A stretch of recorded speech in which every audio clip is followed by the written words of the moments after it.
Over the years, I've heard many parents complain that their kids are addicted to gaming.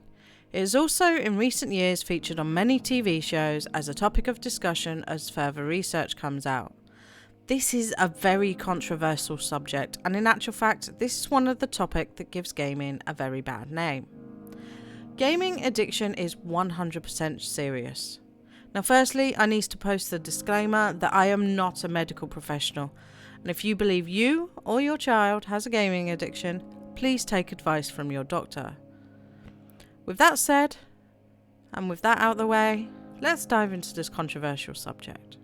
Back in 2018, Fortnite came onto the gaming scene, and not long after, there were TV spots on the subject of kids being addicted to Fortnite. Now, Fortnite was big in the gaming world for a few reasons: the Battle Pass system, the first popular Battle Royale, and the massive amount of microtransactions, more than any game previously. The reason this game appealed to many was simply how it was designed. The graphics were cartoon-like, with bright colours, and not realistic, so many parents would assume the shooter was not gory. The game would also, depending on how well you did in the match, feel like an hour went past in moments. It taps into the whole one more turn mentality, or in this case, the one more game mentality. It's also helped that it is free to play and hones in on our competitive nature as humans. In short, it used visuals and the format to encourage you to keep playing, and perhaps even mean you would spend more money on cosmetics. Gaming addiction has been a topic before Fortnite, of course. Some big examples are the gentleman in Asia who passed away after playing a World of Warcraft expansion from its launch and did not sleep, just eating junk food and caffeine products. But Fortnite was so much more accessible. It was on every console and PC.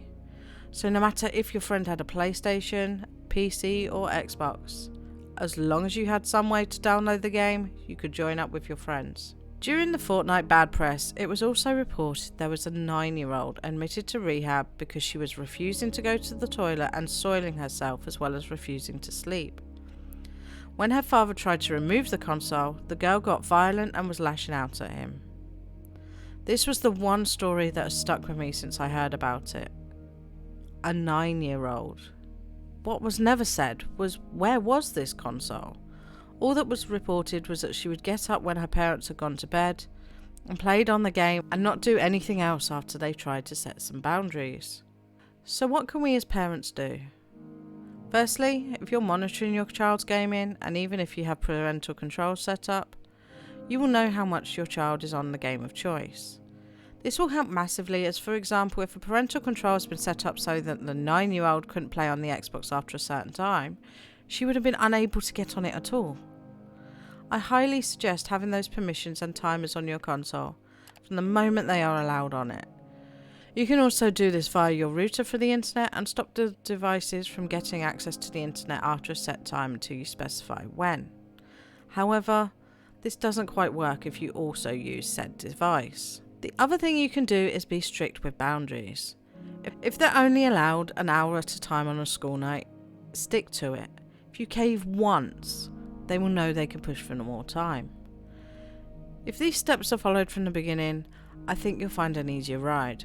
However, if you have a teenager with a console or computer in their room, or you're not being listened to in regards to how long they can game, this is more tricky. This is where using your router settings is the best option. But if you do that, change the Wi-Fi administrative password, because for some reason providers put it on the router themselves, and your teenager will definitely sniff that out. If you believe they are still going against your wishes, maybe their schoolwork or their college work is suffering, for example, you could try reaching an agreement with your child. If that doesn't work, I would highly suggest moving the device back into a common area. Make them earn the right for it to be back in their room. Ultimately, the main thing you can try is open communication with your teen and your child.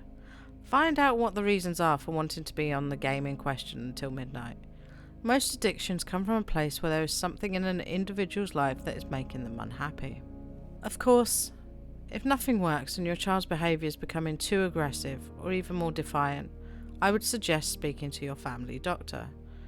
They can refer you to medical professionals who will help your family in more depth. Now, I don't have teenagers yet, so I do have to speculate slightly, but I'm only offering what I would do, and this is my opinion.